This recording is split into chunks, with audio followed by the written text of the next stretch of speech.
Hello friends, welcome back to my channel. তোমরা সবাই কেমন আছো? আশা করছি সবাই খুব ভালো আছো। আমরাও দেখো সকাল সকাল রেডি হয়ে গেছি ভিডিও বানানোর জন্য। মিনু এইদিকে দেখো কলা পাতা আর একটা কচু পাতা কেটে নিল মাছ কাটবে বলে।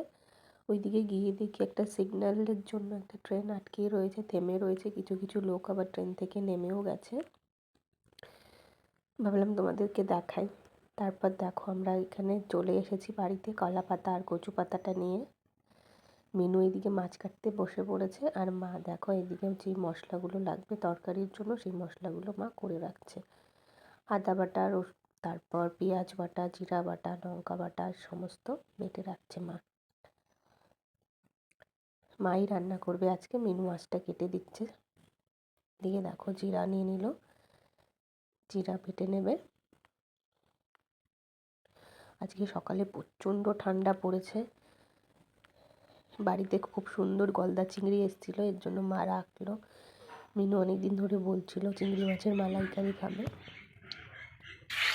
দেখো এখানে উনুন ধরিয়ে দিয়েছে, কড়াইতে তেল দিয়ে দিয়েছে, তেল গরমও হয়ে গেছে। তারপর যে কাতলা মাছগুলো ধুয়ে রেখেছিল পরিষ্কার করে, সেগুলো লবণ হলুদ মাখিয়ে সব এক এক করে কড়াইতে দেখো এরকম লাল লাল করে ভেজে নেবে। দেখো এখানে সব মাছ ভাজা হয়ে গেছে। তারপর যেই তেলটা ছিল ওর মধ্যে আরও কিছুটা তেল দিয়ে ওর মধ্যে শুকনো লঙ্কা, তেজপাতা আর জিরে দিয়ে তারপর যে আলুগুলো কেটে রেখেছিল মাছের জন্য ওগুলো দিয়ে ভালো করে ভেজে নিল। নতুন আলু দিয়েছে দেখো, এখন নতুন আলু খেতে খুব ভালো লাগে তরকারিতে। তারপর দুটো টমেটো কেটে রেখেছিল, ছোট ছোট টমেটোগুলো দিয়ে দিল। একটু নেড়ে তারপর মা যে মশলাগুলো করে রেখেছিল আদা বাটা, জিরা বাটা, কাঁচা লঙ্কা বাটা, পেঁয়াজ বাটা সব দিয়ে দিল। মশলাগুলো দিয়ে তারপর লবণ হলুদ দিয়ে আরেকটা মশলা মা করে রেখেছিল, ওটা হচ্ছে কাজু আর হচ্ছে চালমগজ, সেটা খানিকটা দিয়ে দিল আর কিছুটা রেখে দিয়েছে গলদা চিংড়ির জন্য।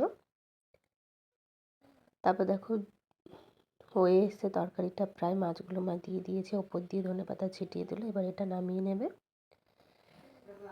এটা হয়ে গেছে রেডি।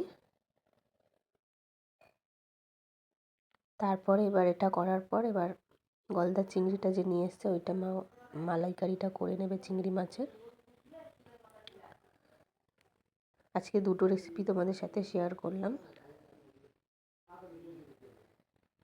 আরও দু একটা ছোটোখাটো হয়েছিল, যেমন ধরো কাঁচা তেঁতুল দিয়ে ডাল, তারপর শাক ভাজা, ওইগুলো শেয়ার করলাম না কারণ অনেকটা বড় হয়ে যায় তাও ভিডিওগুলো। তারপর দেখো ওই কড়াইয়ের মধ্যে আরও কিছুটা তেল দিয়ে মা তেজপাতা, শুকনো লঙ্কা, কালো জিরে ফোড়ন দিয়ে তার মধ্যে পেঁয়াজ কুচিয়ে রেখেছিল, পেঁয়াজটা দিয়ে ভালো করে ভেজে নিল। তারপর টমেটো দিয়ে দিল। এক এক করে যেই মশলাগুলো মা বেটে রেখেছিল ওগুলো দিয়ে দিল পরিমাণ মতো। তারপর লবণ হলুদ টলুদ দিয়ে ভালো করে এবার কষিয়ে নেবে এটাকে। আর দেখো এই হচ্ছে সেই চালমগজ আর কাজু বাটাটা, এটা দিলে তরকারির টেস্টটাই পুরো অন্যরকম হয়ে যায়। আর যেহেতু চিংড়ি মাছের মালাইকারি একটু মশলা না হলেও ভালো লাগবে না। আর দেখো এটা হচ্ছে সেই গলদা চিংড়িগুলো। মা এগুলোকে আলাদা করে আর ভেজে নেয়নি, এটার সাথে কষাতে কষাতেই হয়ে যাবে ভাজা। দেখো অলমোস্ট হয়েই গেছে। দেখো কষাতে কষাতে মশলা থেকে তেলটা ছেড়ে দিয়েছে। এবার জলটা দিয়ে মাছ তরকারিটা খানিকটা ফুটিয়ে নেবে। আজ আমাদের এখানে প্রচণ্ড ঠান্ডা পড়েছে, তোমাদের ওইখানে কেমন ঠান্ডা পড়েছে কমেন্টে জানিও। দেখো পরিমাণ মতো জল দিয়ে দিয়েছে, খুব বেশি জল দেওয়া হয়নি। আর এই চিংড়ি মাছের মালাইকারির মধ্যে নারকেলের দুধটা দিলে খুব টেস্ট হয় খেতে, কিন্তু কি করব বলো, নারকেল গাছে একটাও নেই। যে কটা ছিল পিঠে বানানো হয়েছে কদিন ধরে শেষ হয়ে গেছে। দেখো মা দোকান থেকে আমল দুধের প্যাকেট নিয়ে এসে জলের মধ্যে গুলিয়ে এটা দিয়েই কাজ চালাবে। নারকেল যেহেতু নেই, নারকেলের দুধের পরিবর্তে আমল দুধ, এটাও খারাপ লাগবে না, এটাও ভালো লাগে, বাট দুটোর আলাদা টেস্ট হয় খেতে। ওটার একটা আলাদা টেস্ট আর এটার একটা অন্যরকম টেস্ট হবে। দেখো তরকারিটা ফুটতে শুরু করেছে, তারপরে মা যেই গুলিয়ে রেখেছিল আমল দুধটা ওইটা দিয়ে দেবে, দিয়ে নেড়ে নেবে। চিংড়ি মাছগুলো দেখো কি সুন্দর লাল লাল হয়ে গেছে। মা এবার উপর দিয়ে কাঁচা লঙ্কাগুলো ছিটিয়ে দেবে যেগুলো কেটে রেখেছিল। আমাদের রেসিপি প্রায় শেষ। ভিডিওটা তোমাদের কেমন লাগলো অবশ্যই জানিও। লাস্টে দেখো এই গরম মশলার গুঁড়ো দিয়ে দিল একটুখানি, সেন্টটা খুব ভালো আসবে।